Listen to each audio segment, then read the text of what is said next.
내 아버지께서 너희에게 무거운 멍에를 매게 하였으나 이제 나는 너희의 멍에를 더욱 무겁게 할지라. 내 아버지는 채찍으로 너희를 징계하였으나 나는 전갈 채찍으로 너희를 징계하리라 하소서. 3일 만에 여로보암과 모든 백성이 르호보암에게 나아왔으니 이는 왕이 명령하여 이르기를 3일 만에 내게로 다시 오라 하였습니다. 왕이 포악한 말로 백성에게 대답할세 노인의 자문을 버리고 어린 사람들의 자문을 따라 그들에게 말하여 이르되 내 아버지는 너희의 멍에를 무겁게 하였으나 나는 너희의 멍에를 더욱 무겁게 할지라. 내 아버지는 채찍으로 너희를 징계하였으나 나는 전갈 채찍으로 너희를 징치하리라 하니라. 아멘. 아침 묵상을 들으시는 모든 성도님들에게 하나님의 은혜가 있기를 간절히 소망합니다. 오늘 본문 12장은 이스라엘의 분열사를 이야기하고 있습니다. 솔로몬이 죽은 후에 그의 아들 르호보암이 왕이 되었죠. 그런데 유다 지파를 제외한 나머지 지파는 솔로몬의 통치 기간 동안에 계속된 불만이 있었습니다. 그 불만이 쌓였죠. 이전 아침 묵상을 통해서 나누었던 것처럼 솔로몬은 유다 지파를 향한 편의 정치를 했습니다. 이스라엘의 경계를 12 행정구역으로 재편할 때에 유다 지파만 제외를 두었습니다. 그리고 왕실에 바치는 조공도 유다 지파만 제외를 시켰습니다. 노역도 유다 지파만 제외를 시켰죠. 이러한 솔로몬의 통치 때문에 나머지 지파는 불만이 크게 달았습니다. 그래서 솔로몬이 죽은 후에 이 나머지 지파는 르호보암에게 찾아가서 이렇게 말합니다. 4절의 말씀입니다. 왕의 아버지가 우리의 멍에를 무겁게 하였으나 왕은 이제 왕의 아버지가 우리에게 시킨 고역과 매운 무거운 멍에를 가볍게 하소서. 그리하시면 우리가 왕을 섬기겠나이다. 여기서 나오는 멍에는 강제 노동이나 과도한 세금으로 겪고 있는 과중한 고통을 비유적으로 표현한 말이죠. 그래서 나머지 지파 지도자들은 제발 당신의 아버지 솔로몬 왕이 우리에게 시킨 고역과 무거운 멍에를 가볍게 달라. 그러면 우리가 당신을 왕으로 섬기겠다라고 말을 했습니다. 이 말을 듣고 르호보암은 먼저 원로들에게 찾아가서 어찌할지를 묻습니다. 원로들은 백성을 섬기는 왕이 되라고 조언을 했습니다. 이스라엘의 왕은 다른 나라 왕들과 달리 군림하는 왕이 아니라 섬기는 왕이라는 것을 알 수가 있죠. 그런데 르호보암이 이 장로들의 어른들의 말을 들었나요?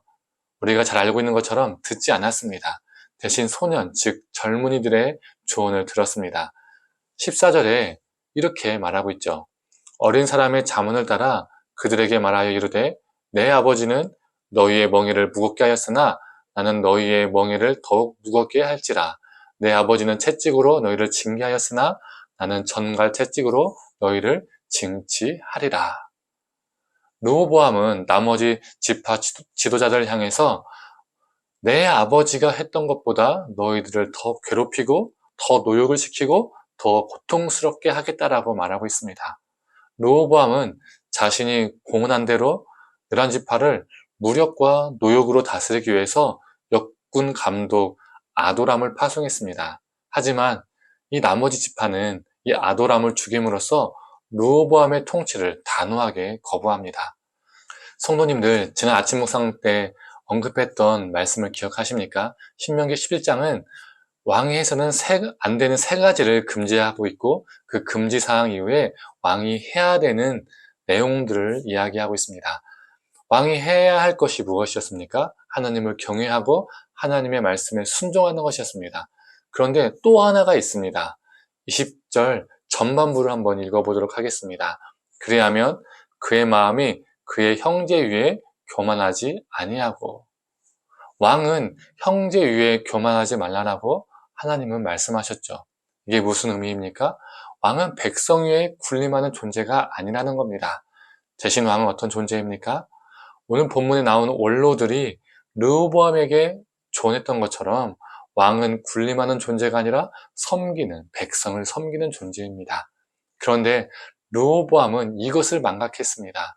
섬기는 존재가 아니라 백성들을 부려먹어도 되는 존재로 인식한 것이죠. 그래서 한 나라가 두 나라로 쪼개지는 결과를 낳았습니다. 성도님들, 우리도 마찬가지입니다. 우리가 누군가 위에 군림하는 존재가 아니라 우리는 누군가를 섬기는 존재입니다. 이게 바로 거룩의 위계질서이죠. 세상에도 위계질서가 있습니다.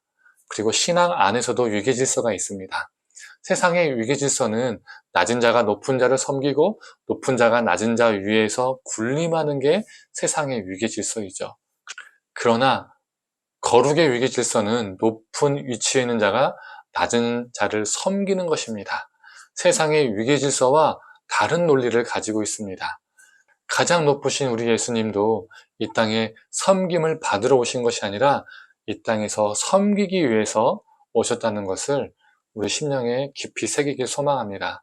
그래서 우리도 가정에서나 일터에서나 우리가 거하는 모든 곳에서 섬김을 받으려 하는 것이 아니라 누군가 위에 군림하는 존재로 살아가려고 하는 것이 아니라 예수님처럼 누군가를 섬기고 돌보며 살아가는 저와 성도님들 되기를 간절히 소망합니다. 우리의 낮아짐과 섬김을 통해서 분열이 아닌 화합과 평화가 우리가 거하는 모든 곳에 있기를 간절히 원합니다. 함께 기도하겠습니다. 하나님, 왕이 해야 하는 또 한 가지가 백성들 위해 군림하지 않는 것, 형제들 위해 군림하지 않는 것이었습니다. 왕의 존재는 섬김을 받는 것이 아니라 섬기는 존재였습니다. 하나님, 우리도 이 말씀을 우리 마음 가운데 깊이 새기게 하여 주시옵소서. 왕이신 예수님도 섬김을 받으러 오신 것이 아니라 섬기러 오셨다는 것을 기억하고 우리가 있는 이 자리에서 가정과 일터와 모든 곳에서 정말 우리 주변의 많은 사람들을 섬기고 돌보고 사랑하는 존재로 살게 하여 주시옵소서. 그래서 우리를 통해서 주변의 많은 사람들이 하나님의 사랑을, 예수 그리스도의 생명을 경험케 되는 귀한 역사가 있게 하여 주옵소서. 감사드리며 사랑에 많으신 예수님의 이름으로 기도드립니다. 아멘.